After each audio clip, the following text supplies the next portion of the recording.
So I decided I'm gonna stop being so lazy because I know watching a slideshow of pictures can be very boring, so I'm actually gonna start making some video clips for you, show you how to do this, make it a better video.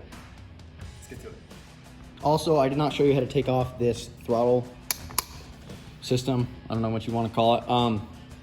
Basically, there's 2 screws on the bottom, there, and they run up there and there, through there, and it just holds that together like this. That's where the handlebar goes through, and that's where the throttle cable sits in there, just like that. You take the rubber piece out, put it through it, and it hooks into this so that when you pull this like that, if it works, this is hooked up and it pulls the cable through the sleeve, but ours is seized, so that's why we're replacing it. So now I'm gonna show you how to take off the gas tank, just because that'll be easier for video purposes and just overall easier to take off the carburetor so we can get the throttle cable out and replace it. So really all you gotta do to take apart the gas tank and to get it off the bike is to unbolt this bolt here, and there's another one in the same spot on the other side, and to take off the fuel line from the gas tank to the carburetor. Now, I know I need to take the carburetor out to get the throttle cable out of it and replace it, so I'm gonna unhook the throttle cable from the carburetor and leave it on the gas tank, just so it's just another thing we don't have to mess with when we take the carburetor out.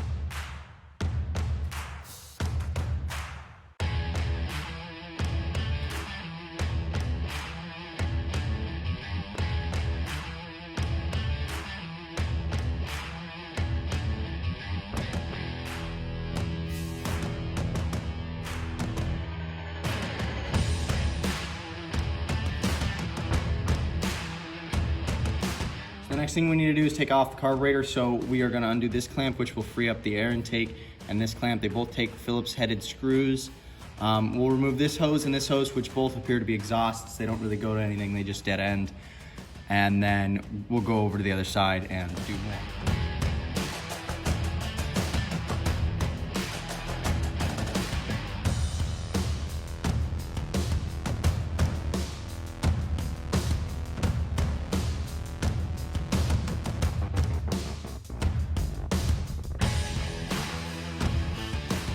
So now the next thing we gotta do is we gotta take apart the ignition, because that cable runs down into the carburetor. This basically has your light switch, your off and run switch, and your start button. To take it off, all you do is there's 2 screws on the bottom, one here and one here. Just Phillips head screw, with a screwdriver, unscrew them, and that's all you gotta do.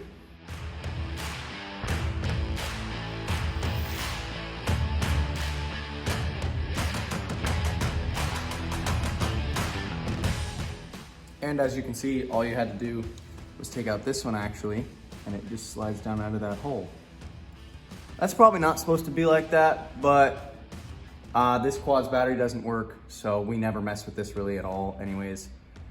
So I'm not going to mess with it, but we can put this screw back in. So now that we have all that done on the other side, basically we just pull it out and make sure we watch these 2 cables. This is your throttle cable. This looks like the ignition cable. We just have to make sure we're not putting too much stress on those. You can see I've unhooked it from the other side, so that's all we gotta do. So now that we have those 2 cables unhooked, all you gotta do is gently unroute them.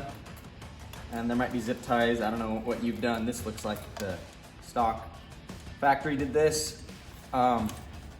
Just to hold everything together, make sure nothing gets loose or damaged. Yeah, basically you just de-thread the cables back to the carburetor and then pull the carburetor out.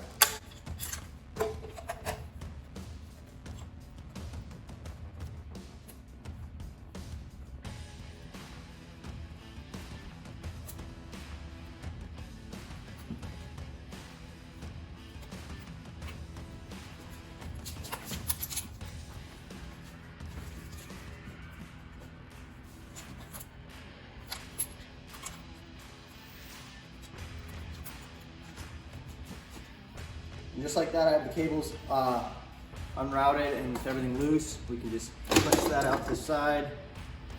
And there's our carburetor, pumps out just like that. Now that's got some gas in it. Of course it does. So definitely do this with a bucket around, in hindsight. Yeah, I'm gonna go find a bucket. All right, so here I have our replacement cable.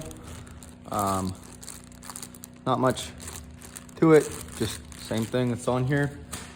Our accelerator cable is this one right here. It runs out runs out the top. You want to make sure that on the new one and the old one, you want to make sure you got the right part.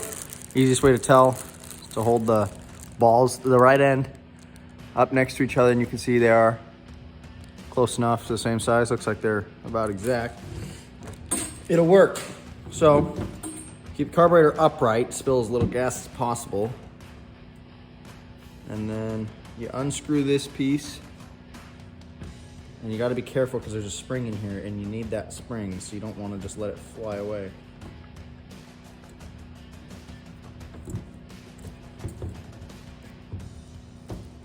And you can see the cable, that black piece right there. That is what opens. When you pull the throttle cable, that opens. When you release it, the spring is supposed to pull back. You can see how frayed it is in there. Let me see if I can, there's the cable itself. Basically, you just pull on this. Wow, that cable just broke. So I'm gonna need some pliers. All right, so keep the spring. Like I said, you wanna need that. I got my pliers. I'm just gonna grab onto this. Try to pull this thing on out of here. Boy, it's being sticky.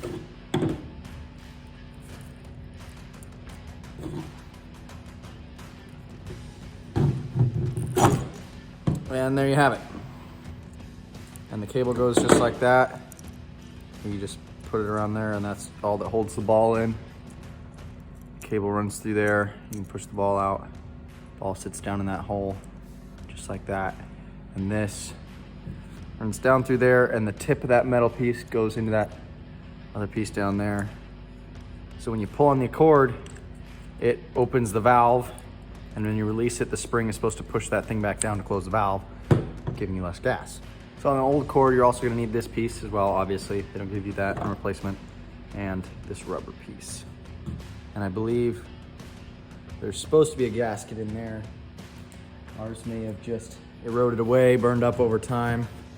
This bike is from the 80s, so we can go ahead and open the packaging on the new one. Get it all untwisted. The end with the bigger ball and this rubber piece goes into the thumb throttle on the handlebars. It's nice to give you a new rubber piece because that'll erode away. Just keeps any contaminants from getting in there. And then with the smaller nub is the one that goes inside the carburetor. Now, I'm pretty sure the reason ours wasn't springing back, that frayed cable, and I'm pretty sure that's all the problem was, because the spring looks good, everything looks good. So yeah, hopefully we put this in and replace it and it'll all be good. So now you got your new one. You don't want to put these same parts back on it just like they were on the old one. Slip the rubber piece onto there, slide it up a bit. Take this piece, slide it on there, just like that. That's as far as it goes. Then you can take the valve itself, the wire goes through there into that hole, and that's all there is to it. But I'm forgetting the spring.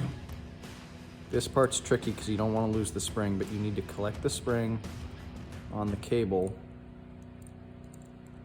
like so. Try to get it to sit all down flat, so you're not bending it all crazy ways.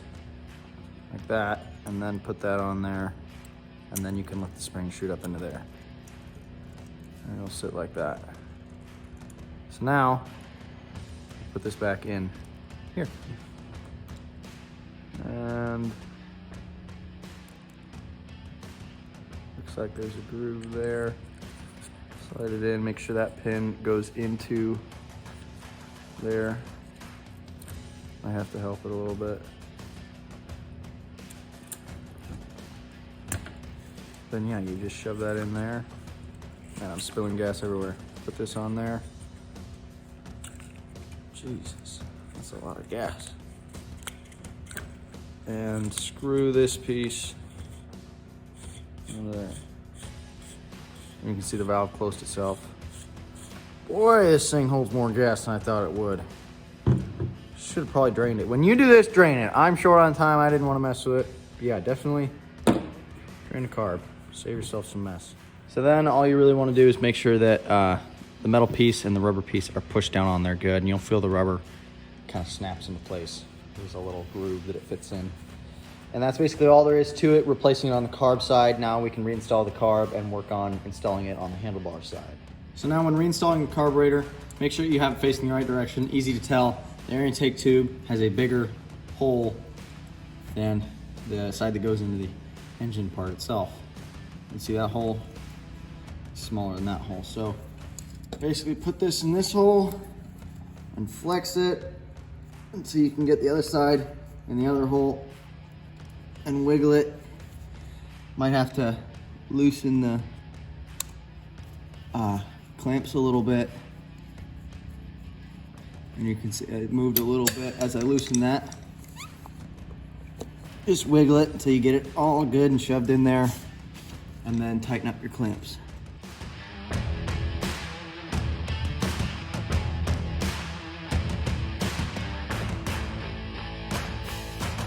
Now to finish reinstalling the carburetor, we need to hook up all the hoses again.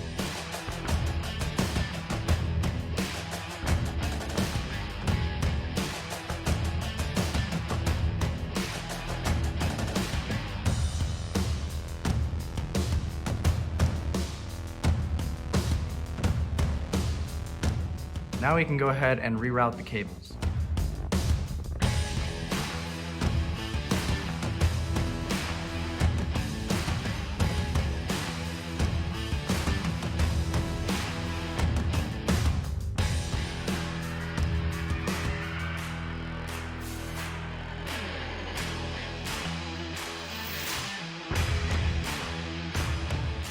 With both of those rerouted, we can go ahead and install them on the handlebars.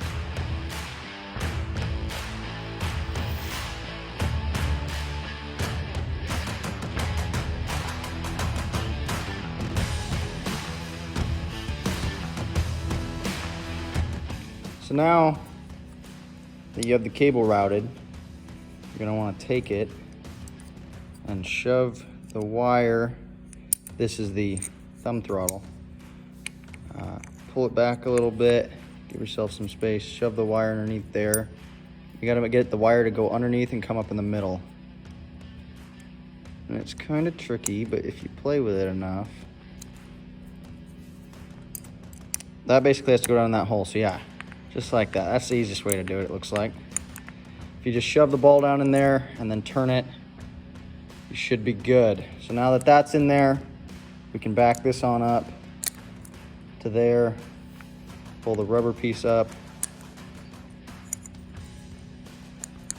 get the cable to cooperate, would be nice. And then yeah, you should just be able to slide that rubber piece down in there. Metal fits in its groove, rubber fits in its groove, and then it works how it's supposed to. Let's put it back together and tighten it up. So now all you gotta do is put this up on the handlebar, put this piece on just like that. Should fit into place. Get it at the right level you want, and then just start putting your screws back in.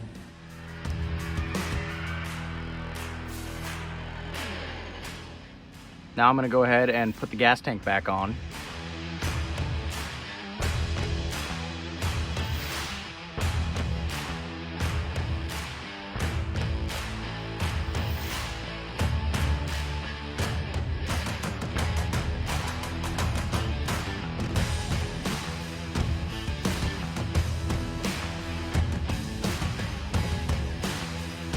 Hey guys, that's really all there is to changing the accelerator cable on this type of quad. So if that's all you came here to see, hopefully I showed you well enough. You can go and do it yourself. You're free to leave now. I'm going on a trip this weekend, going down to the dunes, taking this bike. That's why it was such a priority to get it fixed this week. My birthday's next week, so that's why we're going down. We're going down to the beach. We're gonna do some four-wheeling on the dunes. So I've got a few extra things that I'm gonna do to this bike real quick.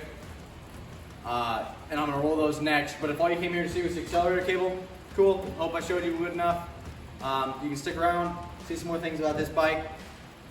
Yeah, that's really all there is to it. So let's get to work on those other things, shall we? Okay, so another thing that's been broken on this quad is this mud flap right here. It's been broken for quite a while. I mean, Usually it stays up a bit better. It might have gotten worse recently, but I thought I'd fix it before we go so we don't lose it in the sand, because they say when you lose something in the sand, you never find it. You know, you're out riding dirt trails, you got a good chance of finding it. Sand just disappears. So I had an idea to fix it. Since I'm probably gonna get a new mud flap someday, we're just salvaging this one for the trip this weekend. I've decided I don't wanna damage this at all. So I'm gonna use a drill, but I'm only gonna drill holes in the mud flap.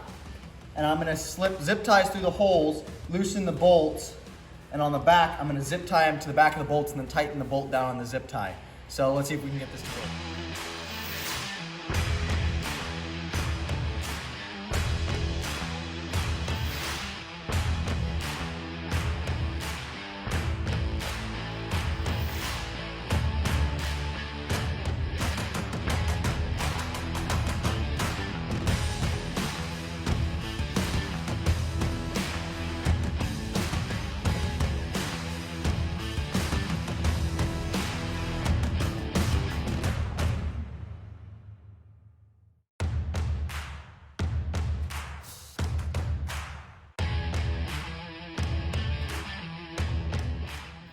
Now that the screws are loose, I'm actually gonna go ahead and take them all the way off and remove this bit of excess so we have more space behind the washer to fit the zip ties.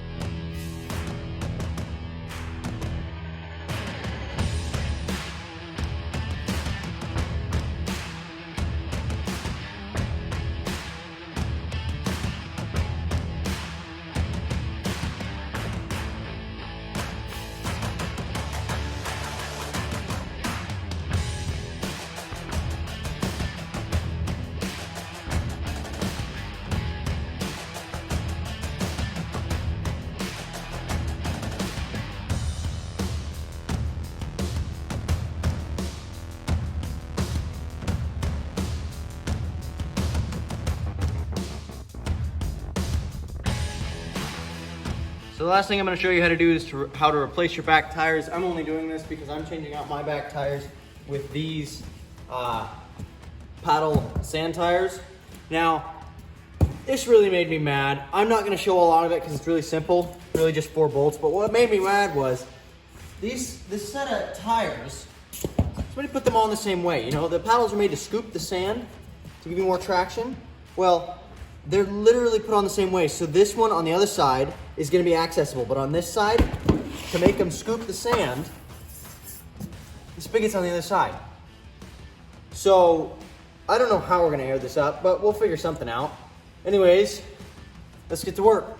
So like I said, I'm not gonna show me taking the tires off and changing them out because it's so simple. It's literally a bolt here, here, here, here, just 4 nuts. Take those off, pull the old tire off, put the paddle tire on, tighten them down, do that on both sides. And that's all there is to it. So I'm gonna get to work. I'll show you guys my progress in a minute. And just like that, we can see we have the sand tires installed on the bike. Most important part about sand tires, they have grooves. They're like cups. They're called paddles. Make sure that when the bike is rolling forward, those paddles are gonna go under, scoop sand, and throw it out the other side. So the easiest way to imagine it, that gives them the most traction, the most grip. Flip them the other way, they'll just slide over the sand and won't make much difference.